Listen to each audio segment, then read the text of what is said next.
السلام علیکم، آداب عرض ہے جی ڈیئر لسنرز، کہیے کیا حال احوال ہیں، کیسے ہیں آپ سب؟ دعا ہے، امید ہے سب خیریت سے ہوں گے۔ الحمدللہ میں بھی بالکل خیریت سے ہوں، اور جی جناب ناول کی نیکسٹ ایپیسوڈ کے ساتھ حاضر ہوں۔ ناول کا نام ہے خواب، خواہش اور زندگی، مصنفہ ہیں رابعہ رزاق۔ قسط نمبر 3۔ خولا کمال پاکستان آ رہی تھی، یہ خبر تھی یا پٹاخہ جو سامعہ نے اپنے مخصوص انداز میں اس کے کانوں کے قریب چھوڑا تھا؟ وہ اچھل کر کھڑا ہو گیا تھا۔ سچ بتا، تجھے کیسے پتہ چلا؟ سب کچھ اگر آپ کو بتا دیا کروں تو میری ضرورت ختم ہو جائے گی، ہے نا؟ وہ یقیناً کسی نئی ڈیل کے لیے پر تول رہی تھی۔ خزیمہ فوراً محتاط ہو گیا۔ توبہ ہے سامعہ، تم بھی نا اپنی نوعیت کی واحد چیز ہو۔ مجھے پتہ ہے وہ پاکستان آ رہی ہے، شاید اگلے ہفتے کی فلائٹ کنفرم ہوئی ہے اس کی۔ وہ بڑے اعتماد کے ساتھ روب ڈالنے کی کوشش کر رہا تھا، اور سامعہ کا چہرہ ہنسی ضبط کرنے کی کوشش میں سرخ ہو رہا تھا۔ جی آپ بالکل صحیح کہہ رہے ہیں، وہ اگلے ہفتے واپس چلی جائے گی۔ سامعہ کی ہنسی اس کا خون چلا رہی تھی، مگر ضبط بہت ضروری تھا۔ کیا مطلب وہ چلی جائے گی؟ خزیمہ نے گویا ہار مان لی تھی۔ جی وہ آج رات اسلام آباد پہنچ رہی ہے۔ اسلام آباد؟ اسے تو کراچی آنا چاہیے، میں تو یہاں ہوں۔ مگر اس کے پاپا وہاں ہیں، وہ آپ سے نہیں ان سے ملنے آ رہی ہے۔ سامعہ کی ٹون میں کوئی تبدیلی نہیں آئی تھی، اور خزیمہ ہونک سا اس کی شکل دیکھ رہا تھا۔ اسے یقین نہیں آ رہا تھا کہ خولا کمال پاکستان آ سکتی ہے، اور اس کی خواہش اتنی جلدی پوری ہو سکتی ہے۔ نانو آپ کی طبیعت خراب ہے اور آپ مجھے آج بتا رہی ہیں، اور وہ بھی اتنا سوچ سوچ کر۔ میں بس آج ہی آ رہا ہوں۔ وہ فون سنتے ہی بے تاب ہو کر کھڑا ہو گیا تھا۔ اس کا بس چلتا تو ابھی اڑ کر ان کے پاس پہنچ جاتا۔ اپنی نانو کے معاملے میں وہ اتنا ہی حساس تھا، اور نانو بھی اس کمزوری سے بخوبی واقف تھی، اس لیے فون پر کھانسنے میں بھی احتیاط کر رہی تھی۔ آشی تم میری فکر بالکل مت کرو، میں اب بالکل ٹھیک ہوں۔ تمہیں پتہ تو ہے ذرا سا موسم بدلا نہیں اور میری ناک بہنا شروع۔ وہ اسے بہت پیار سے آشی کہتی تھی، اور وہ ہمیشہ احتجاج کرتا تھا۔ نانو میں آپ کی بیٹی نہیں بیٹا ہوں، یہ آشی تو بالکل لڑکیوں والا نام ہے۔ تو میرا آشی ہے نا، فکر نہ کر، اور کسی کو نہیں کہنے دوں گی، وہ تسلی دیتی اور وہ پھر سب کو ٹوکتی۔ میرے بیٹے کا نام عاشر عباس ہے، پورا نام پکارا کرو۔ ان لفظوں کی بھی تاثیر ہوتی ہے جو شخصیت پر اثر انداز ہوتے ہیں۔ وہ اس کے بال سنوارتے ہوئے کہتی، نانو آپ میرے لیے اچھا سا کھانا پکا کر رکھے، میں بس چند گھنٹوں میں آپ کے پاس ہوں گا۔ مگر بچے تیری نئی نئی نوکری ہے، میں بالکل ٹھیک ہوں، بس ذرا بد پرہیزی ہو گئی اور کھانسی شروع۔ دل تو اسے دیکھنے اور گلے لگانے کی ضد بہت کر رہا تھا، مگر مصلحت کہتی تھی اس دوری میں عاشر کے شوق کی تکمیل اور اس کے مستقبل کا تحفظ ہے، اور پھر انہیں اس کی بات کی بھی تسلی تھی کہ وہ اپنے باپ سے ملتا رہتا ہے۔ باپ بیٹے کے درمیان فاصلہ حالات کی ستم ظریفی سے زیادہ باپ اور نانی کا مشترکہ فیصلہ تھا۔ وہ کئی حصوں میں بٹ جاتا تو آج اپنی ذات میں اتنا پورا اعتماد نہ ہوتا۔ اس نے بہت چھوٹی سی عمر میں ماں باپ سے دوری پر سمجھوتا کر لیا تھا، اور پھر نانو کی مثبت تربیت کا اثر تھا کہ وہ ان کے لیے رات کی تنہائیوں میں روتا نہیں تھا، بلکہ ہر بار ان سے ملنے کے بعد اپنے ارد گرد حفاظتی باڑ کو بڑھاتا چلا جاتا۔ اسے دونوں نانو کے مہمان لگتے، اور وہ انہیں ان کے شایان شان پروٹوکول دے کر نانو کو ہر طرح کی شرمندگی سے بچا لیتا، اور پھر بعد میں ان سے ضرور پوچھتا، نانو آپ کے مہمان جاتے ہوئے کوئی نیا حکم تو نہیں دے کر گئے؟ سب جانتی ہوں تیری چالاکیاں، ان کے سامنے ایسا معصوم اور نانو پر جان چھڑکنے والا بن جاتا ہے کہ جیسے میرے بغیر رہ نہیں پائے گا۔ ہاں تو اس میں جھوٹ کیا ہے، آپ رہ پائیں گی میرے بغیر؟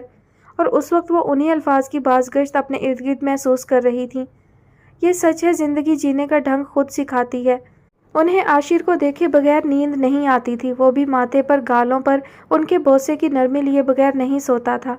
مگر آج کتنے دن گزر گئے تھے، دونوں ہی اپنی اپنی جگہ تنہائیوں سے نبرد آزما تھے۔ نانو کی طبیعت اتنی خراب نہیں تھی جتنی کہ عاشر کو محسوس ہو رہی تھی، لیکن وہ تو ایسے بھی اسلام آباد جانے کا بہانہ ڈھونڈ رہا تھا، اور پھر ویکینڈ پر یہ حرکت تو بالکل جائز تھی۔ اس نے فون بند کر کے اپنا بیگ پیک کرنا شروع کر دیا تھا۔ اس کی ہر صبح کا آغاز نانو سے فون پر بات کے ساتھ ہوتا تھا۔ وہ اکثر اسے جگایا کرتی تھی، اور کبھی کبھار وہ انہیں جاگنے کی خبر دیتا تھا۔ یہ سلسلہ اول دن سے جاری تھا۔ راجہ طارق محدود کو نانی نواسے کی اس زبردست ذہنی ہم آہنگی پر رشک آتا تھا، اور اس کا اظہار جب انہوں نے عاشر سے کیا تو وہ محض مسکرا دیا تھا۔ یہ کہہ نہیں پایا کہ آپ کیا سمجھتے ہیں، جو آپ سے شکوہ نہیں کرتا، آپ کی بے اعتنائیوں اور ناانصافیوں پر خاموش رہتا ہے، وہ احساس سے عاری ہے۔ وہ اگر احساس سے آری ہوتا تو محبت اس کے اندر زندگی بن کر نہ دوڑ رہی ہوتی۔ کیا مجھے راجہ صاحب کو اپنے جانے کی اطلاع دینی چاہیے؟ وہ بیگ پیک کرنے کے بعد آفس کے لیے تیار ہوتے ہوئے خود سے سوال جواب کر رہا تھا، اور اس سے پہلے کہ وہ خود کو ان سے بات کرنے کے لیے راضی کرتا ان کا فون آ گیا۔ اپنے مخصوص دبنگ لہجے میں حال احوال دریافت کرنے کے بعد وہ اسے ایک آفر کر رہے تھے۔ میں شام کو اسلام آباد کے لیے نکل رہا ہوں، تم چلو گے؟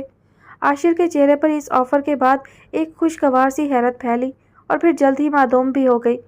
وہ اسے اپنی بیٹیوں کی آمد کے بارے میں بتا رہے تھے اور انہیں ریسیو کرنے راجہ طارق محمود خود جا رہے تھے۔ خوشی کیا ہے، وہ اس کے مفہوم سے واقف تھا، مگر خوشی کا جشن کیسے منایا جاتا ہے؟ اسے لگا جیسے وقت اب اسے یہ بھی سکھا کر دم لے گا۔ برخوردار، آپ میرے ساتھ اسلام آباد چل رہے ہیں، تیاری پکڑ لیں، خالہ جان بھی اداس ہوں گی۔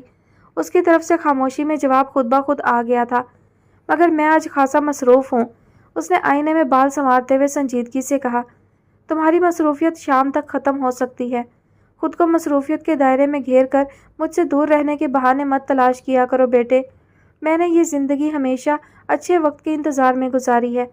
ایک وقت آئے گا ہم دونوں صرف رشتے نبھا رہے ہوں گے، تب ہمارا درد مشترکہ ہوگا اور ہم ساتھ ساتھ ہوں گے۔ وہ آج صبح صبح بہت سنجیدہ تھے۔ عاشر نے لمبی بحث سمیٹنے کے لیے رضامندی ظاہر کر دی تھی، اسے کوئی نہ کوئی گاڑی تو ہائر کرنا ہی تھی۔ نانو، آپ کو پتہ ہے راجہ صاحب کی بیٹیاں آ رہی ہیں۔ وہ ان کی گود میں سر رکھ کر اطمینان سے لیٹا تھا، اس کی بڑی بڑی آنکھوں میں سکون ہلکورے لے رہا تھا، مگر اس کے لہجے میں کوئی تو الگ بات تھی جو نانو کو بے ساختہ مسکرانے پر مجبور کر گئی۔ ہاں مجھے پتہ ہے، اور وہ لوگ پہلے یہاں میرے پاس آئیں گے۔ اب تو میری گود خالی کر مجھے بہت سارے کام کرنے ہیں۔ مہمان بچیاں پہلی بار پاکستان آ رہی ہیں، مگر وہ یہاں کس خوشی میں آ رہی ہیں، اور آپ نے انہیں منع کیوں نہیں کیا؟ آپ کی حالت ہے کسی کی مہمان نوازی کی؟ وہ گود سے نکل کر سامنے آ گیا تھا، برہمی کا اظہار کرتے ہوئے۔ کیوں، میری حالت کو کیا ہوا؟ بس کریں، بہانے مت بنائیں، میری حالت کو کیا ہوا؟ وہ ان کو بغور دیکھتے ہوئے بولا تو ان کی گلابی رنگت میں سرخیاں سی گھل گئی تھی۔ ایک تو زکام نے ناک میں دم کیا ہوا ہے، اور اب تو آ گیا ہے سر کھانے کے لیے، اور یہ تیرے بال بہت بڑے ہو گئے، جا ابھی جا کر کٹوا لے، کل پھر مجھے ٹائم نہیں ملے گا، چل اٹھ۔ اچانک ہی انہوں نے نیا موضوع ڈھونڈ لیا تھا، اور اس کے بالوں کی فکر تو وہ اچھی طرح کرتی تھی، جیسے نوعمر لڑکیوں کے بالوں کو نانیاں دادیاں سنوارنے میں لگی ہوتی ہیں۔ ابھی میرا بالکل موڈ نہیں ہو رہا آپ کو چھوڑ کر جانے کا۔ دیکھ رہی ہوں تیرے تیور بہت سست ہو گیا ہے، تیرے آفس میں کوئی کام نہیں ہے کیا؟ وہ اسے مصنوعی برہمی سے گھورنے لگی۔ ان کا اس کے پاس سے اٹھنے کا دل نہیں چاہ رہا تھا۔ نانو، میرے آفس میں بہت کام ہے، لیکن مجھے کوئی کام کرنے ہی نہیں دیتا۔ عجیب مزاج کے لوگ ہیں، ابھی تک میری مہمان نوازی میں مصروف ہیں۔ اس کے چہرے پر مسکراہٹ گہری ہو گئی۔ تیری مہمان نوازی اس لیے کر رہے ہیں کہ تو راجہ طارق محمود کا بیٹا ہے، اکلوتا بیٹا۔ تیرے باپ کی جاگیر کا حساب کتاب رکھنا بھی مشکل کام ہے۔ نانو ماں، ایک بات تو بتائیں، یہ میرا باپ زندگی بھر جاگیر ہی بناتا رہا؟ اسے گھر بار رشتوں ناتوں کی کوئی فکر نہیں تھی، اسے انسانوں سے محبت نہیں تھی؟ اس کی جیسی محبت تو شاید ہی کسی نے کی ہوگی۔ دولت تو اس کی قسمت میں تھی، مگر رشتے اس سے بھاگتے رہے۔ یہ اس کی بدقسمتی کہ میری بیٹی کے نصیب کی سیاہی تھی جو اسے بھی گرہن لگا گئی۔ ان کے لہجے میں صدیوں کی تھکن اتر آئی تھی۔ چند لمحے پہلے والی بشاشت یادوں کے گرداب میں گم ہو گئی تھی۔ عاشر یکدم سیدھا ہو کر بیٹھ گیا۔ نانو، کبھی کبھی مجھے آپ بھی بہت ظالم لگتی ہیں، ہمیشہ ماں کو ہی قصوروار ٹھہراتی ہیں۔ آپ کو کبھی بھی اپنی ججمنٹ غلط نہیں لگتی؟ میں ماں ہوں تیرے ماں باپ کی، اور اب تیری بھی۔ بتا، تو مجھ سے چھپ سکتا ہے، کوئی راز رکھ سکتا ہے اپنے اندر؟ وہ گہرے لہجے میں بولی۔ میں تو کھلی کتاب ہوں، اس نے بے نیازی سے کہا۔ اولاد ماں باپ کے لیے کھلی کتاب ہی تو ہوتی ہے۔ دونوں اسی آنگن میں کھیل کود کر بڑے ہوئے تھے، ہر لمحہ میری نظروں کے سامنے رہتے تھے۔ لڑتے جھگڑتے پتہ نہیں کب جوانی کی دہلیز پر آن کھڑے ہوئے اور ایک دوسرے کا ساتھ مانگنے لگے۔ میں اس وقت بھی سوچتی تھی دونوں کا میل ہی غلط ہے۔ وہ اپنے مدھم لہجے میں کہتے ہوئے یادوں کے سفر پر نکل گئی تھی۔ ان کی آنکھیں اداسیوں کے گہرے بھنور میں ڈوب گئی تھیں، اور ان کے سرخ ڈورے گہرے ہونے لگے تھے۔ اور جب میل ہو رہا تھا، اس کے ذہن میں راجہ طارق محمود کی شاہانہ زندگی کا نقشہ گھومنے لگا۔ وہ انہیں اداس نہیں کرنا چاہتا تھا، جانتا تھا نانو کے لیے سب سے تکلیف دہ موضوع اس کے ماں باپ کی زندگی ہے، مگر اب اسے بھی بہت سے سوالوں کا جواب ڈھونڈنے کی جستجو ہونے لگی تھی۔ وہ شاید کبھی ضرورت محسوس نہ کرتا، اگر راجہ طارق محمود کسی افسانوی کردار کی طرح اس کی زندگی میں سوال بن کر نہ آتے۔ میں نے طارق سے کہا تھا، اسے سمجھایا تھا، یہ تیرے لیے نہیں ہے، تو غلط کر رہا ہے۔ تم دونوں کی عادتوں میں، مزاج میں زمین آسمان کا فرق ہے، بہت سمجھوتا کرنا پڑے گا۔ وہ ایک گہری سانس لے کر بولیں اور پھر مسکرا دیں۔ بھیگی سی مسکراہٹ ان کے چہرے سے اچھی طرح آشنا تھی۔ تب دونوں ایک دوسرے کی محبت میں اندھے ہو رہے تھے، سمجھوتا کرنے کو بھی تیار تھے، ایک دوسرے کی عادتوں کے ساتھ نبھا کرنے کا وعدہ بھی کیا تھا۔ مگر بچے شادی شدہ زندگی میں محبت سمجھوتا بن جائے کوئی عیب نہیں، زندگی گزر ہی جاتی ہے۔ لیکن شادی شدہ زندگی کے عیب محبت کو بوجھ بنا دیں تو پھر وقت کاٹے نہیں کٹتا۔ اور پتہ ہے یہ محبت کب بوجھ بن جاتی ہے؟ جب چاند چہرے کے دائیں بائیں اندھیرا بھی نظر آنے لگتا ہے۔ وہ بڑے ہموار لہجے میں ان کی زندگیوں کا تجزیہ کر رہی تھیں۔ اس وقت ان کا چہرہ تاثر سے عاری ہو چکا تھا۔ شاید عاشر عباس کی طرح وہ بھی ان دنوں کو سوچ رہی تھی جب اس کے ماں باپ کی لڑائیاں گھر کی چار دیواری سے نکل کر محفلوں کا موضوع بننے لگی تھی۔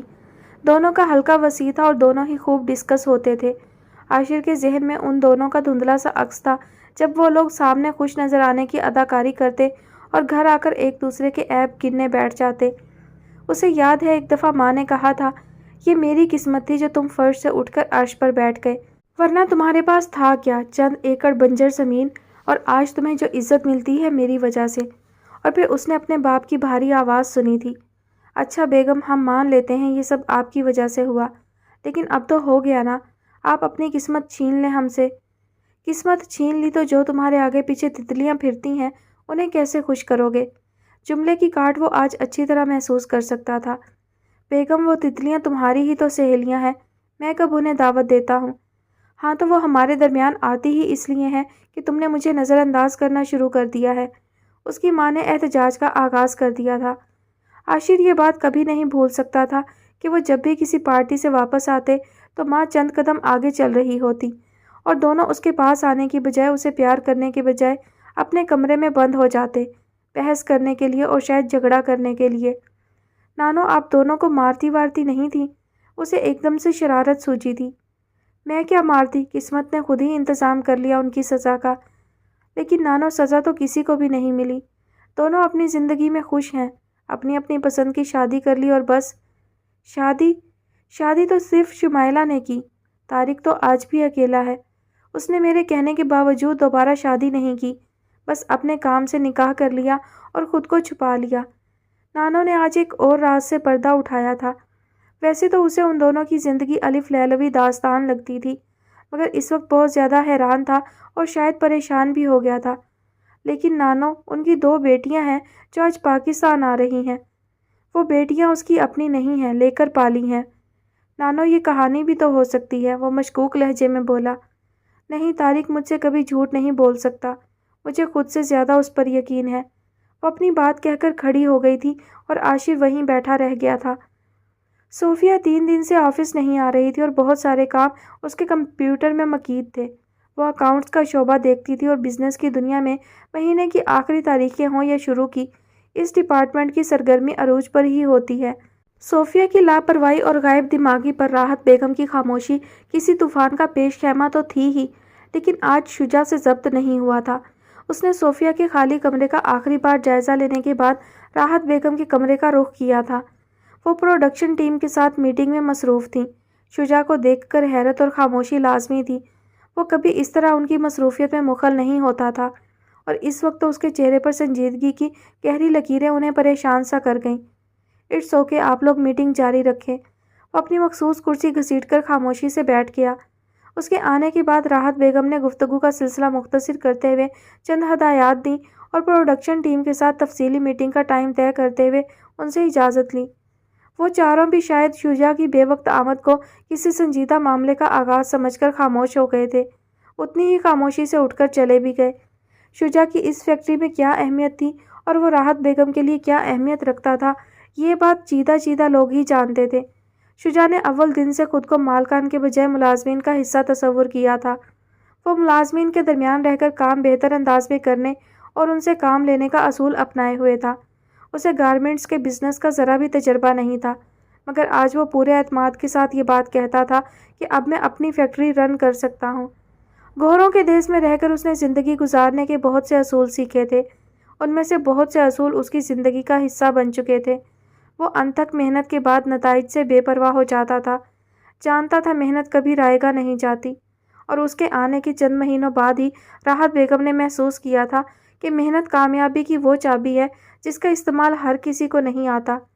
شجاع، کیا بات ہے؟ مجھے کچھ پریشان لگ رہے ہو۔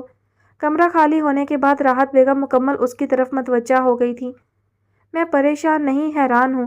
صوفیہ کو اپنی ذمہ داری کا احساس ہی نہیں۔ آج بھی وہ ابھی تک نہیں آئی۔ آپ نے اسے کہا تھا آنے کے لیے؟ اس کا لہجہ قدرے بے چینی لیے ہوئے تھا اور آنکھوں میں کسی انہونی کا مدھم سا عکس۔ راحت بیگم نے نظر بھر کر اس کے خوبرو چہرے کو دیکھا اور ایک گہری سانس لے کر یوں بولی جیسے خود سے ہم کلام ہو۔ پتہ نہیں میں غلط ہوں یا میرا فیصلہ۔ کیا مطلب؟ شجاع کی بڑی بڑی روشن آنکھوں میں کسی انہونی کا عکس گہرا ہونے لگا تھا۔ صوفیہ کہتی ہے آپ کو اکاؤنٹنٹ رکھ لیں، مجھ سے نہیں ہوتا یہ بورنگ کام۔ وہ اب MBA کرنے کے بجائے کسی آرٹ اسکول کو جوائن کرنے کا کہہ رہی ہے۔ ان کے چہرے پر عجیب سی مسکراہٹ تھی، جیسے اپنا تمسخر اڑا رہی ہوں۔ شجاع کو اس لمحے وہ دلربا سی لڑکی بالکل اچھی نہیں لگ رہی تھی جس کے اوٹ پٹانگ فیصلے اس کے سامنے بیٹھی بہادر عورت کو کمزور کر رہے تھے۔ یہ سچ ہے، انسان مقدر سے بھی لڑ لیتا ہے، مگر اولاد اس کے سارے ہتھیار کند کر دیتی ہے۔ زندگی میں سمجھوتے توڑ دیتے ہیں، لیکن اولاد کے لیے کیا گیا سمجھوتا ہر موڑ پر طاقت بن جاتا ہے۔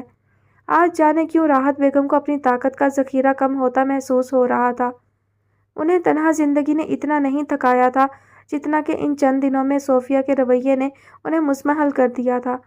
ان کا اندرونی اضطراب شجاع کو بخوبی محسوس ہو رہا تھا، کیونکہ وہ خود بھی کسی ایسی ہی کیفیت سے دوچار تھا۔ میں اسے لے کر آتا ہوں، آپ کہیں تو۔ وہ یکدم کھڑا ہو گیا۔ نہیں، وہ ہاسپٹل چلی گئی ہوگی، شاید وہاں سے خود آ جائے۔ انہوں نے بے مقصد ایک فائل کے ورق الٹنے شروع کر دیے تھے۔ مگر اس کا روز روز ہاسپٹل جانا، آپ اسے منع کر دیں۔ یہ حادثہ تو ہماری زندگیوں کو زخم دے گیا ہے۔ وہ تھکے ہارے انداز میں دوبارہ کرسی پر بیٹھ گیا۔ راحت بیگم نے فائل بند کر کے اسے بغور دیکھا۔ آج وہ معمول کے مطابق حشاش بشاش نظر نہیں آ رہا تھا۔ اس کی صبح بہت جلدی ہوتی تھی، جاگنگ، ورزش کے بعد جوسی سے ناشتہ، پھر بزرگوں میں بیٹھ کر ان سے چھوٹی چھوٹی باتیں کرنا اور پھر وقت پر آفس پہنچنا۔ اس کے معمولات میں کبھی تبدیلی نہیں آتی تھی۔ وہ اپنی ذمہ داریوں کے ساتھ بھرپور انصاف کرنے والا مستقل مزاج انسان تھا۔ اسے صوفیہ آفس روٹین میں گڑبڑ کرتے ہوئے کبھی اچھی نہیں لگی۔ وہ اول دن سے ایک ہی بات پر احتجاج کر رہا تھا کہ صوفیہ آفس ڈسپلن کا خیال کرے، مگر وہ بھی صوفیہ تھی، وہ نہ تو اپنی ذات سے زیادہ اہم کسی کو گردانتی تھی۔ راحت بیگم کے لیے یہی بہت تھا کہ وہ ان کی نظروں کے سامنے رہتی ہے۔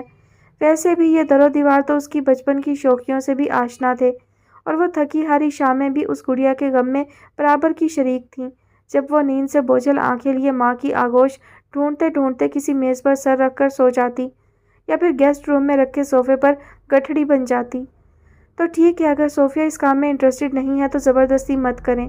وہ کسی نتیجے پر پہنچ چکا تھا، اسی لیے قدرے پرسکون ہو گیا۔ تو کیا اسے وہ کرنے دوں جو وہ چاہتی ہے؟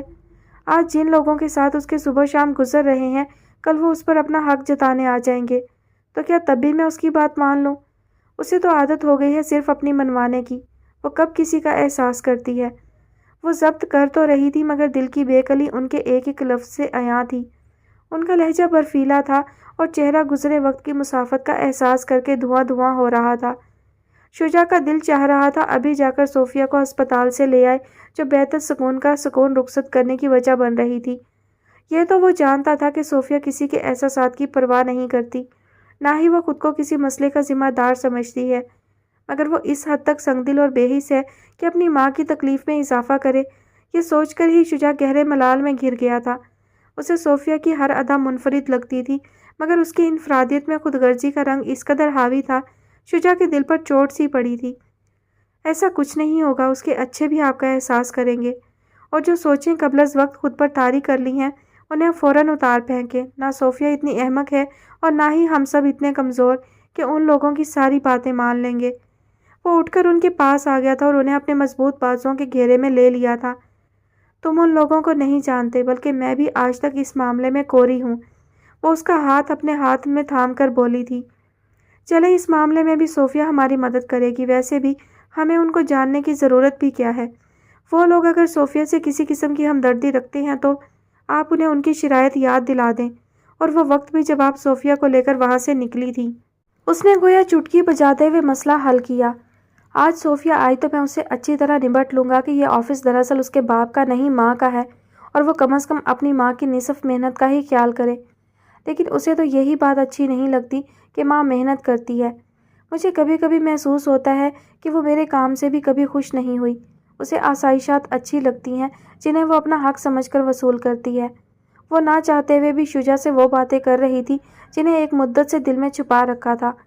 پھر تو اسے یہ احساس دلانا بہت ضروری ہے کہ آسائشات کوئی پلیٹ میں رکھ کر پیش نہیں کرتا، ان کے لیے حالات کی تلخیاں سہنی پڑتی ہیں۔ شجا کا جملہ پورا ہوا ہی تھا کہ کوئی دروازہ نوک کر کے اور پھر جواب کا انتظار کیے بغیر اندر آ گیا تھا۔ وہ پلٹا اور مسکراہٹ لبوں میں دبا کر راحت بیگم سے مخاطب ہوا تھا۔ کیا یہ محترمہ نئی اپائنٹ ہوئی ہیں؟ آپ نے مجھے بتایا نہیں۔ خولا کمال آفیشیل لیو پر تھی اور اس کے پروگرام کے بجائے بیک ٹو بیک میوزک کی صدا نے خزیمہ عادل کی سماعتوں کو بوچھل سا کر دیا تھا۔ اس نے بے دلی سے والیوم کم کر کے سارا دھیان ڈرائیونگ کی طرف لگا دیا۔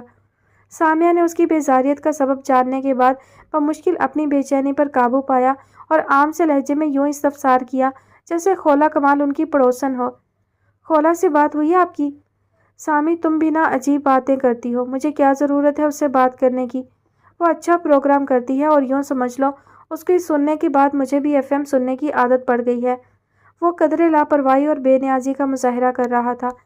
سامیہ نے گردن گھما کر اسے دیکھا اور پھر یوں مسکرائی جیسے اس پر ترس آ رہا ہو۔ بھیا جانی یہ FM سننا بھی اچھی خاصی بیماری ہے۔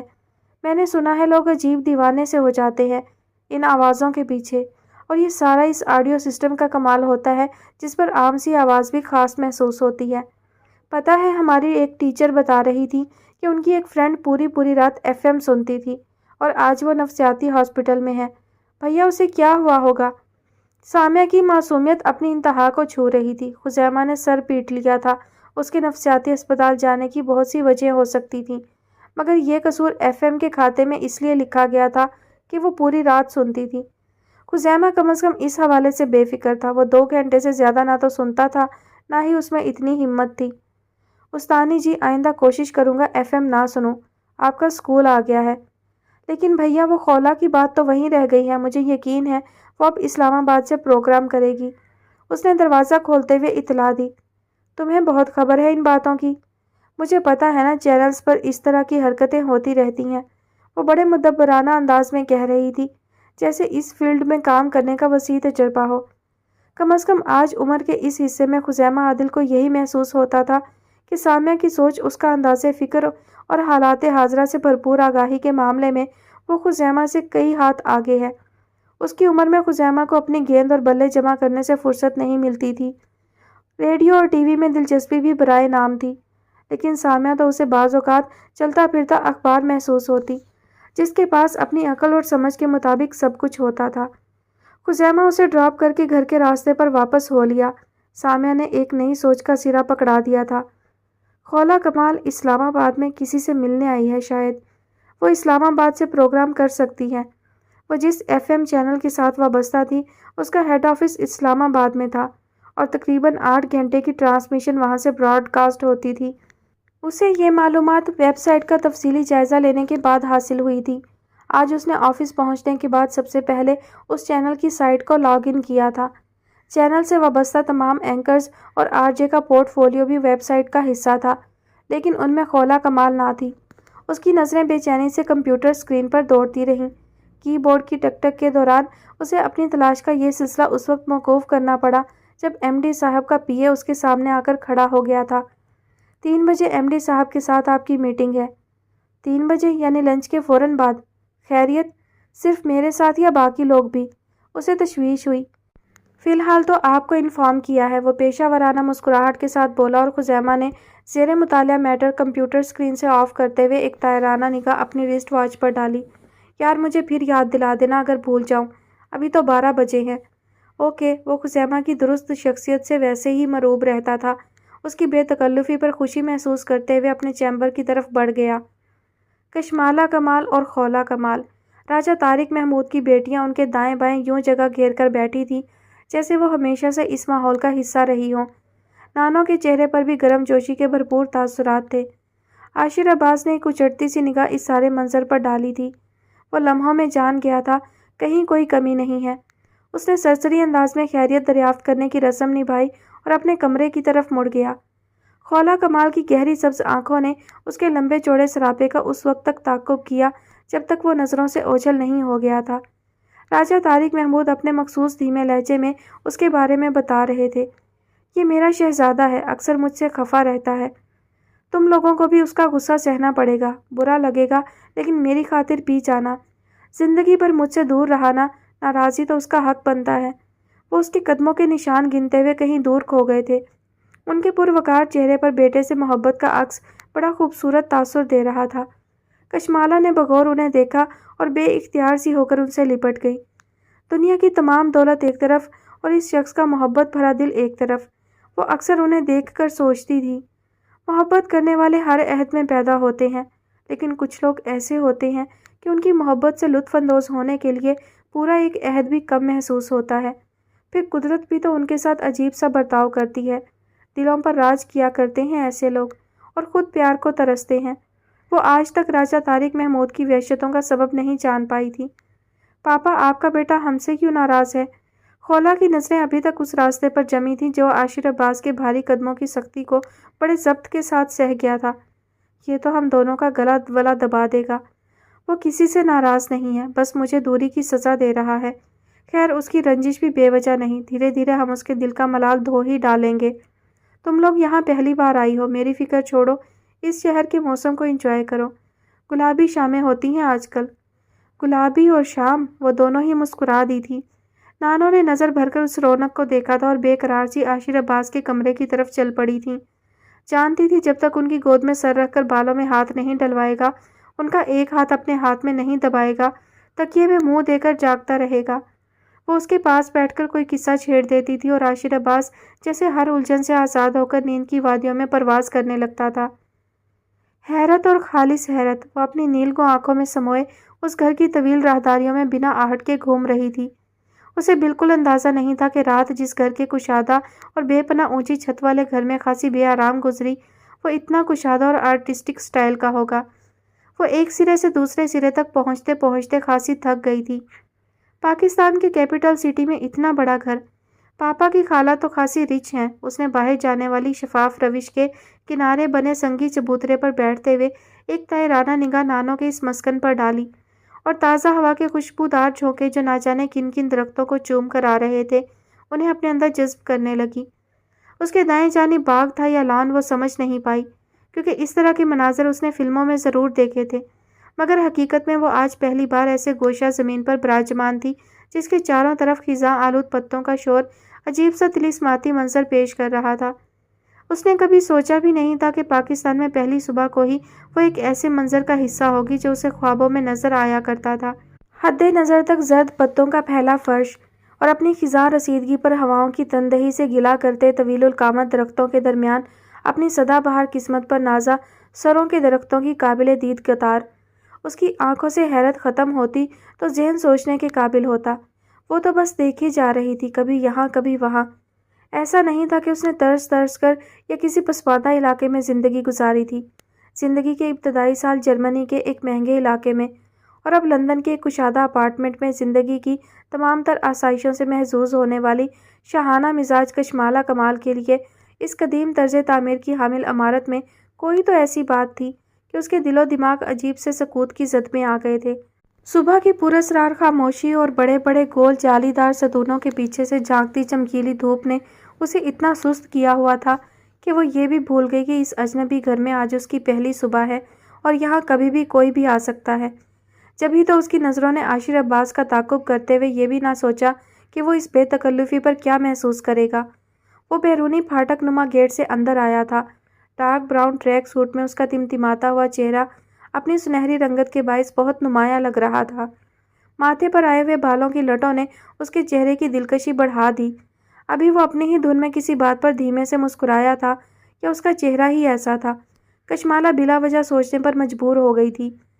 پتہ نہیں کیوں اس لمحے وہ رات والے عاشر عباس سے بہت مختلف اور مہربان سا لگا تھا۔ پاپا نے کہا تھا وہ مجھ سے ناراض رہتا ہے۔ لیکن یہ شخص کسی سے ناراض نہیں رہ سکتا۔ اس نے فوراً سے پیشتر حتمی رائے دے دی تھی۔ گو کہ اگلے لمحے اسے افسوس بھی ہوا تھا، کیونکہ وہ اسے نظر انداز کر کے لمبے لمبے قدم اٹھاتا اندر کی جانب چلا گیا تھا۔ اس نے ایک بار بھی مڑ کر نہیں دیکھا تھا کہ اس مصنوعی چٹانی سلسلے کے ساتھ بنے سنگی چبوترے پر کوئی بیٹھا ہے۔ وہ سبکی سی محسوس کرتے ہوئے یکدم کھڑی ہو گئی۔ دوپٹے کے تکلف سے آزاد اس کا دراز قد سراپا جینز اور کرتے کی قید میں تھا۔ وہ پاکستانی لباس بہت کم پہنتی تھی، جبکہ خولا کی وارڈروب میں زیادہ شلوار قمیض ہی ہوتے تھے۔ دونوں ایک ہی دن اور ایک ہی گھنٹے کے دوران چند منٹوں کے وقفے سے پیدا ہوئی تھیں، اس لیے نئے نقش اور قد قامت میں بلا کی مماثلت تھی۔ گہری جھیل جیسی نیلی آنکھیں، سنہرے بال اور چھدیرا بدن۔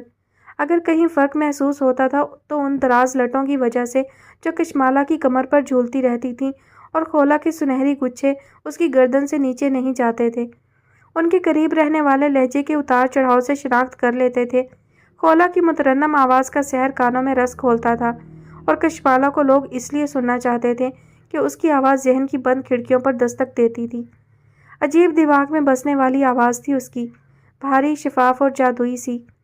اور جادو تو اس کی سنہری لٹوں اور سانچے میں ڈھلے ہوئے جسم میں بھی بلا کا تھا۔ راجہ طارق محمود نے اب تک بے شمار لوگوں سے معذرت کی تھی جو اسے اپنے گھر کی رونق بنانا چاہتے تھے۔ اس کا ہاتھ تھام کر دل کی دنیا آباد کرنے والوں کی بھی ایک لمبی فہرست تھی، لیکن وہ مان کے ہی نہیں دیتی تھی۔ خولا اکثر اسے تنگ کرتی تھی کہ تمہیں کسی پرنس کا انتظار ہے۔ وہ اکثر اس سے مسکراتے ہوئے کہتی، یہ پرنس کی پرسنالٹی تو ڈیفائن کرو، کیسا ہوتا ہے پرنس؟ راجہ طارق محمود نے کہا تھا، یہ میرا شہزادہ ہے، لمبا چوڑا، خود میں گم اور خود سر بھی۔ نانوں نے ناشتے کا خوب اہتمام کیا تھا۔ پاکستانی، دیسی اور انگریزی ہر طرح کا ناشتہ دسترخوان پر موجود تھا۔ اتنے بڑے گھر میں ڈائننگ ٹیبل نہیں تھی، یا اس گھر کا دستور ہی یہ تھا؟ وہ دونوں ایک ہی انداز سے سوچتے ہوئے قدرے پر تکلف نظر آ رہی تھی۔ نانوں کا دھیان صرف ان دونوں کی تواضع پر لگا ہوا تھا۔ ان کے چہرے سے چھلکتی خوشی اور آنکھوں میں ہمکتی چھوٹی چھوٹی خواہشیں بخوبی احساس دلا رہی تھیں کہ آج ایک مدت کے بعد اس گھر کے سناٹے کو زندگی سے بھرپور آوازوں کے جلترنگ نے توڑا ہے۔ ان کا نواسا عاشر عباس بھی اتنا کم گو نہیں تھا، لیکن بیٹیوں کی شوخ ہنسی اور ان کی شرارتی گفتگو کے لیے یہ گھر ایک زمانے سے ترس رہا تھا۔ آج ان کی خواہش پوری ہوئی تھی تو وہ اس سے لطف اندوز ہونے کا پورا انتظام کر رہی تھیں۔ بچے، تم نے اپنی اولاد کی خوب تربیت کی ہے، ماشاءاللہ دونوں بہت سلجھی ہوئی اور رکھ رکھاؤ والی بچیاں ہیں۔ خالہ جان کیوں شرمندہ کرتی ہیں مجھے؟ آپ سب جانتی تو ہیں ان دونوں کی تربیت میں میرا کوئی کمال نہیں، اس کا پورا کریڈٹ ان کی ماں کو جاتا ہے۔ وہ لسی کے گلاس میں چینی ملاتے ہوئے بولے، اللہ اسے اپنی رحمت کے سائے میں رکھے، نیک عورت تھی، کوئی پتہ چل جاتا ہے کون کس کا خون ہے۔ ان کے لہجے میں بے چین سی حسرت مچلنے لگی۔ خالہ جان، یہ سب قسمت کے کھیل ہوتے ہیں اور ہم سب غلطی سے سیکھتے ہیں۔ شاید اس نے کچھ سبق اس وقت پڑھے جب زندگی نالائکی کی سزا دے چکی تھی۔ پپا، ہمارا کام تو سبق پڑھنا ہوتا ہے، اور یہ فیصلہ تو وہ ٹیچر کرتا ہے کہ جسے ہم وقت کہتے ہیں کہ ہم نے جو پڑھا وہ ہمارے لیے تھا بھی یا نہیں۔ خولا فروٹ یوگرٹ کھاتے ہوئے اچانک بولی تھی، اور کشمالہ نے گھور کر اسے دیکھا تھا۔ پتہ نہیں دونوں کس ٹرانس میں تھے، اس نے اپنی موجودگی کا احساس دلا کر سب کچھ درہم برہم کر دیا تھا۔ دونوں لمحہ موجود میں آ کر خولا کو یوں دیکھ رہے تھے جیسے وہ کسی بریکنگ نیوز کی نیوز کاسٹر ہو۔ بیٹے، ریڈیو کا کیا پروگرام ہے؟ نانوں کے اس سوال نے اب ایک لمحے کو دونوں کو متوجہ کیا تھا۔ وہ ان کے بارے میں اتنا کچھ جانتی تھیں، انہیں حیرت کے ساتھ خوشی بھی ہو رہی تھی۔ پپا نے صرف پاکستان آنے کو کہا تھا، اگر ہمیں پتہ ہوتا کہ آپ کے روپ میں ہم اتنی زبردست شخصیت سے ملنے والے ہیں تو ہم ضرور آپ سے ملنے کی جلدی کرتے۔ کشمالہ کے انداز میں کوئی بناوٹ نہیں تھی، وہ بھرپور مغربی سراپے میں مکمل مشرقی لڑکی تھی۔ اس کے چہرے پر عجیب سی تمکنت تھی اور آنکھوں میں خود آگاہی کا مکمل احساس۔ وہ انہیں پہلی نظر میں اچھی لگی تھی، حالانکہ اس کا حلیہ، اس کی سوچ اور اندر کی سادگی کا عکاس نہیں تھا۔ وہ جدید دنیا کے تقاضوں سے آشنا مکمل مغربی سانچے میں ڈھلی ہوئی تھی۔ ان کا دل چاہا اس کی محبت کا مان گلے لگا کر دے، اور یہ کیفیت ان کے چہرے پر خوشی کی صورت میں بھرپور طریقے سے چھلکی تھی، جسے راجہ طارق محمود نے پوری شدت کے ساتھ محسوس کیا تھا۔ وہ جانتے تھے اس عمر رسیدہ عورت کی محرومی، اور یہ بھی جانتے تھے کہ عورت اس وقت ہار جاتی ہے، خود سے شرمندگی محسوس کرتی ہے، جب اسے اپنی تربیت کا خراج ادا کرنا پڑتا ہے، جب اسے یہ سننا پڑتا ہے کہ وہ اولاد کو بہتر زندگی گزارنے کے گر نہیں سکھا سکی۔ لیکن بہت سے لوگ یہ بھی جانتے تھے کہ راجہ طارق محمود سے مل کر جس عورت کا خیال دل میں آتا ہے اور اس کی تربیت کو داد دینے کو دل چاہتا ہے وہ یہی ہے، فاطمہ بنت محب عالم۔ دونوں اب آ گئی ہو، میرے لیے یہی بہت ہے۔ اب جانے کی بات نہ کرنا، زیادہ اچھی بات ہو جائے گی۔ انہوں نے دونوں کو بغور دیکھا۔ مگر ہم تو چند دنوں کے لیے آئے ہیں، ہمارا تو سب کچھ وہاں پر۔ خولا نے قدرے فکر مندی سے کہا تو راجہ طارق محمود کے چہرے پر مسکراہٹ بکھر گئی۔ خالہ جان، یہ جو میری چڑیا ہے بہت حساس ہے، بلا وجہ کی سوچیں پال لیتی ہے، اپنے دل پر جبر کر لیتی ہے مگر دوسروں کا دل نہیں توڑتی۔ انہوں نے پاس بیٹھی خولا کے سر پر ہاتھ پھیرا اور وہ اگلے ہی لمحے کسی ننھی سی بچی کی طرح ان کے بازوؤں میں سمٹ گئی۔ پروگرام کرنے کا ارادہ ہے، چینل زیادہ دور نہیں؟ انہوں نے سرگوشی کے انداز میں پوچھا۔ نہیں پاپا، مجھے ریسٹ کرنا ہے، خوب تفریح کرنی ہے اور بس۔ اوکے فائن، آج کا دن ریسٹ، کل سے خوب تفریح، کیا خیال ہے؟ مالا، وہ کشمالا کی طرف مڑے۔ جی پاپا، آئی ایگریڈ۔ آج ہم صرف نانوں کا گھر گھومیں گے۔ پاپا، ان کا گھر باہر سے کتنا خوبصورت لگتا ہے نا، بالکل کسی پیلس کی طرح۔ وہ ایک دم ایکسائٹیڈ ہو گئی تھی۔ اندر سے خوبصورت نہیں؟ خوبصورت ہے بہت، لیکن اندر سکون ہے، گہری خاموشی، ایسا لگتا ہے کوئی گم ہو جائے گا۔ اس نے راجہ طارق محمود کی طرف یوں دیکھا تھا جیسے وہ انہیں خبردار کر رہی ہو۔ اس پیلس میں اکثر لوگ کھو جاتے ہیں، تم دونوں اپنا خیال رکھنا۔ وہ مسکرا دیے تھے پرملال انداز میں۔ نانوں نے نظروں کا زاویہ بدل لیا تھا۔ خزیمہ عادل ایم ڈی صاحب کی بیگم کے ساتھ اسلام آباد جا رہا ہے۔ یہ خبر شاید میٹنگ ختم ہونے سے پہلے ہی کمرے کی دیواروں سے سوراخ بنا کر باہر نکل گئی تھی۔ اس کا میٹنگ کے بعد ان کے کمرے سے باہر آنا اور اپنے چیمبر تک پہنچنا محال ہو گیا تھا۔ ماں کے از نظروں سے وار تو ہو ہی رہے تھے، دبے دبے انداز میں کہکہوں کی تلوار بھی خوب چل رہی تھی۔ اسے اچھی طرح اندازہ تھا ایم ڈی صاحب کی یہ مہربانی کاشف اور مظہر کو تو کسی صورت ہضم نہیں ہو رہی ہوگی۔ وہ دونوں اپنی فطرت کے ہاتھوں مجبور تھے اور خزیمہ اپنی قسمت پر حد درجہ یقین رکھتا تھا۔ اسلام آباد آفس کے سیٹ اپ میں اس کی انوالومنٹ اتنا بڑا واقعہ تو نہیں تھی، کیونکہ وہ اس فرم میں ایگزیکٹو پوسٹ پر تھا۔ اس کی ذمہ داریوں میں کبھی بھی اضافہ ہو سکتا تھا۔ اصل میں واقعہ تو ایم ڈی صاحب کی بیگم کے ساتھ جانا تھا۔ وہ بد دماغ سی خاتون تھی، ان کی ناپسندیدگی کا گراف خاصا بلند تھا۔ اصل میں انہیں بھی عوام الناس سے گھلنے ملنے کا کوئی شوق نہیں تھا اور انہوں نے خزیمہ کے ساتھ اسلام آباد جانے کی حامی بھر لی تھی۔ یہ تشویشناک بات تھی۔ وہ ایم ڈی صاحب کی گڈ بک میں تو اول دن سے تھا۔ وہ ہمیشہ اسے بڑے خوشگوار موڈ میں مخاطب کرتے تھے، کبھی اس کی ڈریسنگ کی تعریف کرتے، کبھی اس کے بالوں کو پسندیدہ نگاہوں سے دیکھتے، اور ایک دن تو انہوں نے حد ہی کر دی تھی۔ وہ کئی دن تک اس جملے کے ٹرانس میں رہا تھا، خزیمہ مجھے تمہاری مسکراہٹ بہت اچھی لگتی ہے، ہنستے رہا کرو، موسم بدلنے کا احساس ہوتا ہے۔ وہ تو اپنی بات سے محظوظ ہوتے ہوئے رخصت ہو گئے تھے اور اس کی مشکور سی نظریں مظہر کی نظروں سے جا ملی تھیں جو بڑی کاٹدار نگاہوں سے اسے دیکھ رہا تھا۔ اگر یہ جملہ کسی ایم ڈی صاحبہ نے کہا ہوتا تو مسئلہ نہ تھا۔ کیوں، تمہیں ایم ڈی صاحبہ نے کہا تھا؟ وہ محض مسکرا دیا تھا۔ ہائے ہمارے ایسے نصیب کہاں، سنا ہے ان بڑے لوگوں کے شوق بھی ان کی طرح بڑے ہوتے ہیں، ان کی پسند کا دائرہ وسیع ہوتا ہے، سنبھل کر چلنا۔ اس کے لہجے کی چبھن نے خزیمہ کے پورے جسم میں سرد سی لہر دوڑا دی تھی۔ اگر وہ آفس میں نہ ہوتا تو خزیمہ ضرور اس سے پوچھتا کہ تمہیں بڑے لوگوں کے شوق جاننے کی جستجو کیوں ہے؟ میں سنبھل کر چلوں یا نہ چلوں، تمہیں میری اتنی فکر کیوں ہے؟ خزیمہ نے اس دن تو سرد مہری کا مظاہرہ کر کے جان چھڑا لی تھی، مگر وہ آج پھر کٹیلے جملوں کی تلوار لیے سر پر کھڑا تھا۔ کہا تھا ہم نے سنبھل کر چلنا، یہ شخص تجھے پھنسا کر دم لے گا۔ بالفرض ایسا ہو بھی جاتا ہے تو تمہیں کس بات کی پریشانی ہے، میرے پھنسنے کی یا اس شخص کے ہاتھ سے نکل جانے کی؟ وہ بدمزگی تو نہیں چاہتا تھا، لیکن اتنا بھی متحمل مزاج نہیں تھا کہ ہر بات خاموشی سے سہ لیتا۔ تیرے تو وارے نیارے ہو گئے، وہ شیطانی مسکراہٹ کے ساتھ اس کے اندر تک آگ لگا گیا تھا۔ Will you shut up please, تمہیں گھٹیا سوچنے کی عادت پڑ گئی ہے۔ ایک لمحے کو تو اسے اپنی آواز بھی اجنبی سی محسوس ہوئی تھی۔ چلو دیکھ لیتے ہیں، ہم بھی یہیں پر ہیں، کیوں کاشف؟ اس کا ہم مزاج بھی آ گیا تھا، اس کی زبان مظہر کی طرح کانٹے نہیں اگلتی تھی مگر قابو میں بھی نہیں رہتی تھی۔ دونوں ایک دوسرے کی صفات پر خوب ناز کرتے تھے۔ تمہیں پتہ ہے خزیمہ، اس طرح کی مہربانیوں کے کیا فائدے ہوتے ہیں؟ جلد از جلد ترقی، پھر گاڑی اور گھر، اور آخر میں باس کی معذور بیٹی سے شادی۔ کاشف نے کسی بوگس فلمی کہانی کا اسکرپٹ سنایا تھا۔ مظہر نے ہاتھ پر ہاتھ مار کر تائید کی تھی۔ خزیمہ نے ایک گہری سانس لے کر دونوں کے سامنے ہاتھ جوڑ دیے تھے۔ پلیز مجھے میرا کام کرنے دو، مجھے باس کے آرڈر فالو کرنے ہیں اور بس۔ پتہ نہیں اتنا زیادہ سوچنے کی فرصت کیسے مل جاتی ہے تم دونوں کو، جاؤ یہاں سے۔ وہ بے زاریت سے کہہ کر اپنے بکھرے کام سمیٹنے لگا۔ کاشف اور مظہر ڈھٹائی سے مسکراتے ہوئے اپنے چیمبر کی طرف چل پڑے۔ دونوں ہیومن ریسورس میں تھے، اپنی ذمہ داریوں سے زیادہ دوسروں کے مسائل پر نظر رکھتے تھے۔ خزیمہ کا قصور یہ تھا کہ وہ اس کے کورس میٹ رہ چکے تھے ایک سیمسٹر میں۔ اس بے نام سی شناسائی کی سزا اسے خوب ملا کرتی تھی۔ وہ جانے کیوں اس کے ضبط کا امتحان لیتے تھے، یہ بات وہ آج تک نہیں سمجھ پایا تھا۔ حالانکہ اس کا ڈپارٹمنٹ بھی الگ تھا، سوائے لنچ آورز اور ٹی ٹائم کے ملاقات بھی نہیں ہوتی تھی۔ وہ کبھی بھی ان کی بے سروپا باتوں پر ہلکان نہیں ہوتا تھا۔ اول تو فرصت کا ہی فقدان تھا جو بمشکل ہاتھ آتی تھی۔ اس میں بھی آج کل دنیا کا سب سے اہم کام ہوتا تھا خولا کو میل کرنا اور اس کی مختصر سی میل کا انتظار کرنا۔ آج کے دن کا انتظار ابھی تمام نہیں ہوا تھا۔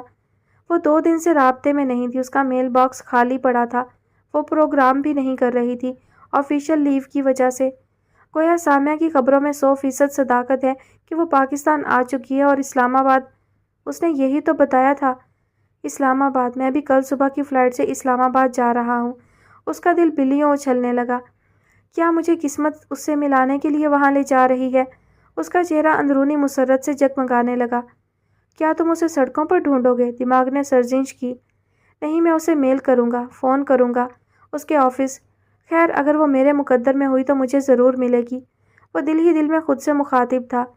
ایم ڈی صاحب کی بیگم کے ساتھ اسلام آباد جانے کا بوجھ اترنے میں ذرا بھی دیر نہیں لگی تھی۔ اس کے ہاتھ تیزی سے کی بورڈ پر حرکت کرنے لگے۔ وہ ایم ڈی صاحب کا انتہائی مشکور ہو چلا تھا، بھلا انہیں شکایت کا موقع کیسے دے سکتا تھا۔ بہتر سکون کی ہنگامہ خیزی کچھ دنوں کے لیے ارسا اور علی کے گھر منتقل ہو گئی تھی۔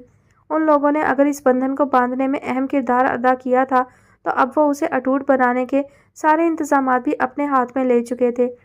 عامر تو ویسے بھی ایونٹ مینجمنٹ کے شعبے سے وابستہ تھا۔ بقول انم کے تم صرف ٹینٹ اپنے ہاتھوں سے نہیں لگاتے، باقی سارے کام تم خود کرتے ہو۔ اس کے بعد وہ اس کے سامنے ہاتھ جوڑ دیتی۔ اللہ کے لیے عامر، آرٹ اینڈ کلچر سائنس پڑھ کر کوئی ڈھنگ کا کام کر لیتے۔ بندر کیا جانے ادرک کا مزہ، یہ تو وقت بتائے گا کہ میں جس شعبے سے اٹیچ ہوں وہ کتنی ترقی کر رہا ہے۔ اور پھر تمہاری شادی کا پنڈال بھی تو میں سجاؤں گا۔ تم فکر کیوں کرتی ہو؟ دنیا حیران رہ جائے گی۔ دنیا تو واقعی حیران رہ جائے گی جب دلہا ایونٹ ارینج کروا رہا ہوگا۔ یہ چٹکلا شجاع نے چھوڑا تھا اور انم اچھل کر کھڑی ہو گئی تھی۔ شجاع، آپ سے مجھے ایسی امید نہ تھی۔ تم ان سے دوسری امید رکھنا بھی مت، یہ آج کل کسی اور چکر میں ہے، فل ٹائم اسی کی فکر میں مبتلا۔ عامر اپنے سلکی بالوں کی پونی بنانے کے چکر میں تھا۔ انسانیت کے ناطے، باقی تو کوئی مسئلہ نہیں۔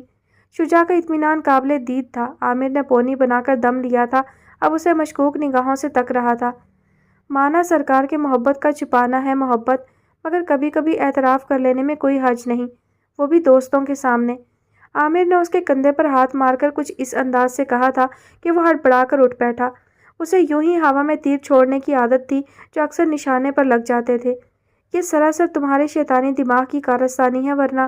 اس کا جملہ مکمل ہونے سے پہلے ہی عامر نے اچک لیا تھا۔ ورنہ ہم نے تو کچھ سنا ہی نہیں۔ وہ ہنس پڑا۔ اب سن کیا لیا، میں تو دیکھنے کی بات کر رہا تھا۔ انم جو گھٹنوں کے بل بیٹھی بک شیلف کا جائزہ لے رہی تھی، پلٹ کر انہیں یوں دیکھنے لگی جیسے کسی نئے واقعے کے شواہد جمع کر رہی ہو۔ ان لڑکوں کے پاس تو لڑکیوں سے زیادہ فضول باتیں ہوتی ہیں۔ یہ کون سی محبت کی بات ہو رہی ہے؟ وہ سوچنے کی بجائے پوچھنا چاہتی تھی، مگر دونوں ایک دوسرے کی گردن دبوچنے کی کوشش میں لاؤنج سے باہر چلے گئے۔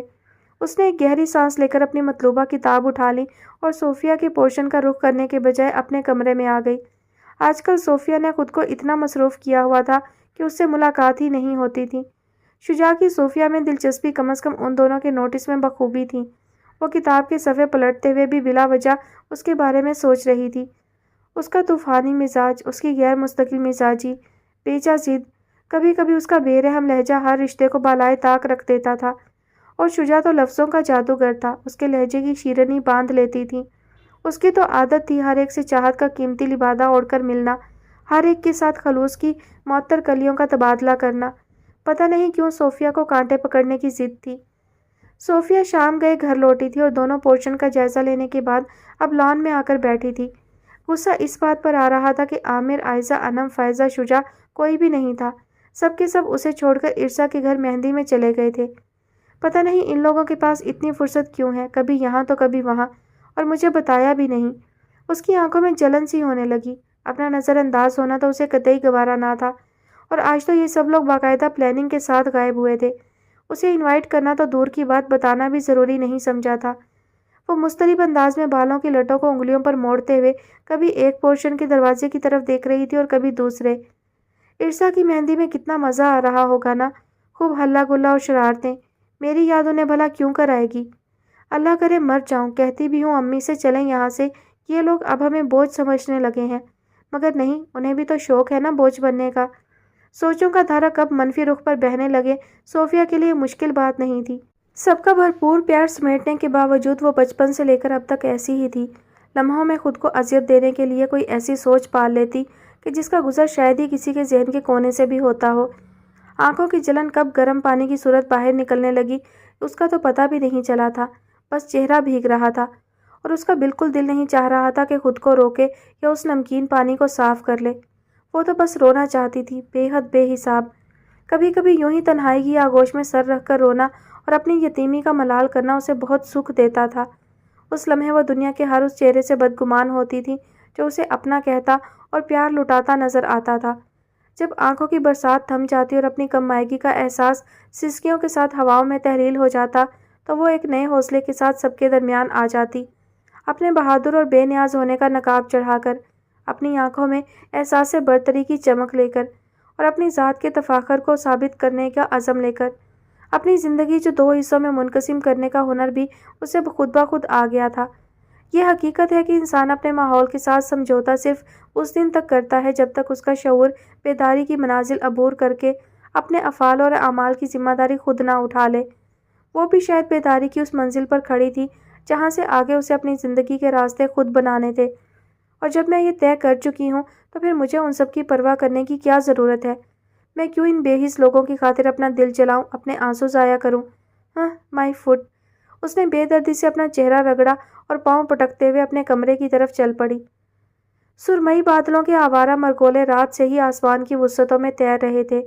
صبح ان کا برسنا یقینی تھا اور وہ موسم بدلنے سے پہلے ہی واپس جانا چاہتا تھا۔ اس نے صبح سویرے روانگی کے لیے بیگ باندھنے کے بعد نانو کے کمرے کا رخ کیا تھا۔ پتہ ہے نانو، ہم لوگ پاکستان آنے سے پہلے بہت ڈرے ہوئے تھے۔ بے شک پاپا کا لیونگ سٹینڈرڈ بہت ہائی ہے، لیکن میں نے فیوڈلز کی بہت سی سٹوریز بھی پڑھ رکھی ہیں اور مجھے پاپا ماڈریٹ فیوڈل لگتے ہیں۔ وہ دروازے تک پہنچا ہی تھا کہ اجنبی آواز کی بے تکلفی محسوس کر کے رک سا گیا۔ آج سے پہلے اس نے کبھی اس دروازے پر دستک دینے کی ضرورت محسوس نہیں کی تھی۔ استحقاق تو یہی کہتا تھا کہ آج بھی ضرورت نہیں، مگر اخلاقیات نے فوراً اپنے پر پھڑپھڑائے تھے اور وہ ہلکی سی دستک دے کر اندر آ گیا تھا۔ نانو اپنے مخصوص جہازی سائز پلنگ پر براجمان تھی، تکیے سے ٹیک لگائے۔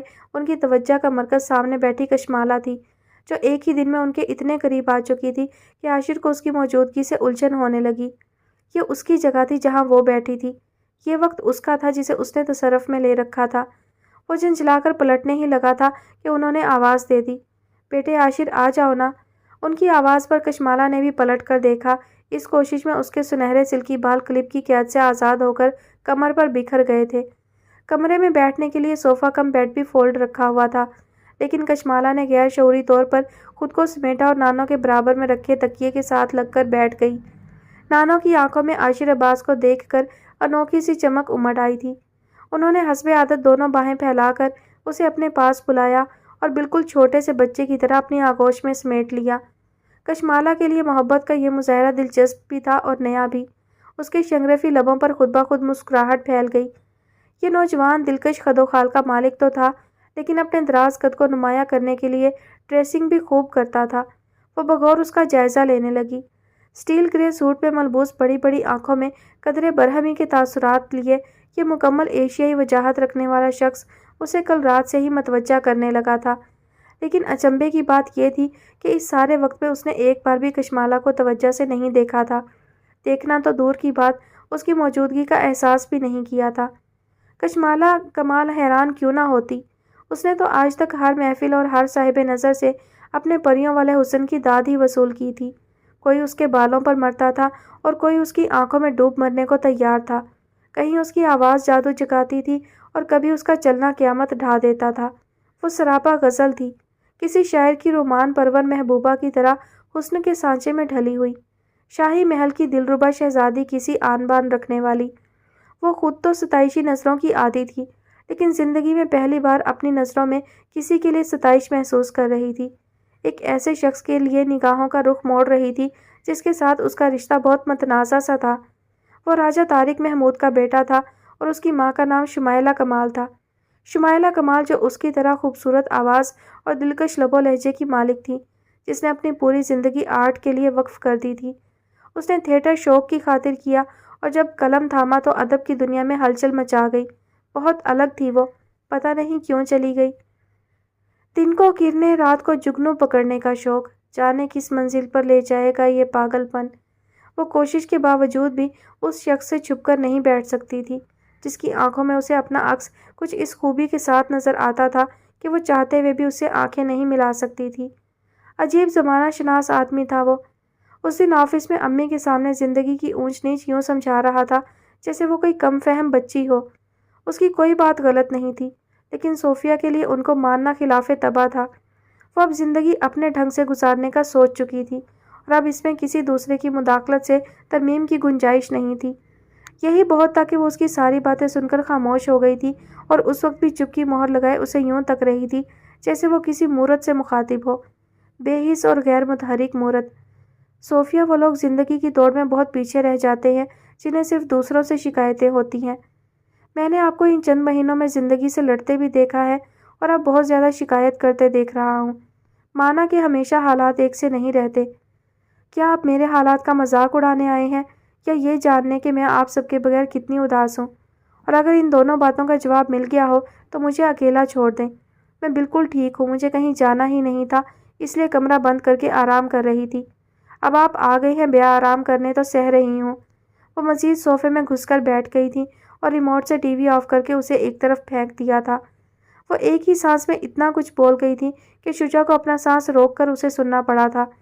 ذرا جو اس لڑکی میں مروت اور مصلحت ہو۔ وہ اس کے خفا خفا چہرے پر نظریں جمائے سوچ رہا تھا۔ بہت آرام کر لیا آپ نے، اب آپ جلدی سے تیار ہو جائیں، مجھے ویسے بھی دیر ہو گئی ہے۔ عامر کے فون پر فون آ رہے ہیں، وہ لوگ رسم وغیرہ پر ہمارا ویٹ کر رہے ہیں۔ ویسے یہ رسم کیا چیز ہوتی ہے؟ وہ اس کے سامنے سے کشن گھسیٹ کر ذرا فاصلے پر لے گیا اور دیوار کے ساتھ ٹیک لگا کر بیٹھ گیا تھا۔ جی مجھے بہت سے کام کرنے ہیں، آپ یہاں سے تشریف لے جائیں تو انہیں شروع کروں۔ وہ آج بہت پرسکون انداز میں دفاعی محاذ پر جمی تھی، ورنہ تو اسے خونخوار بلی کی طرح گھرانا اور بوقت ضرورت پنجے مارنا بخوبی آتا تھا۔ وہ اس کی شخصیت کے بہت سے رنگوں سے اختلاف رکھنے کے باوجود اپنے دل کو اس کے قریب آنے سے نہیں روک پا رہا تھا۔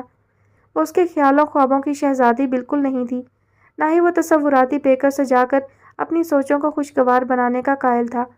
اس نے زندگی کو ہمیشہ اپنی عمر کے حصار سے باہر نکل کر دیکھا تھا۔ وہ وقت سے 2 قدم آگے چلنے کا قائل تھا۔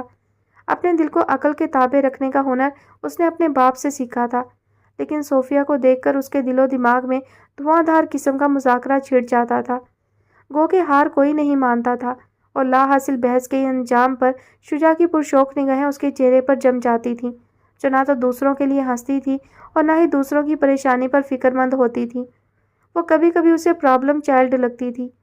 اب اگر یہ خیالات صوفیہ تک منتقل ہو جاتے تو شجاع کی آخری رسومات یقینی تھیں، اور یقینی تو اس کا نہ جانا بھی تھا، کیونکہ وہ اپنی جگہ پر یوں جم کر بیٹھی ہوئی تھی جیسے یہاں سے اٹھنے پر وہ اسے گود میں اٹھا کر لے جائے گا۔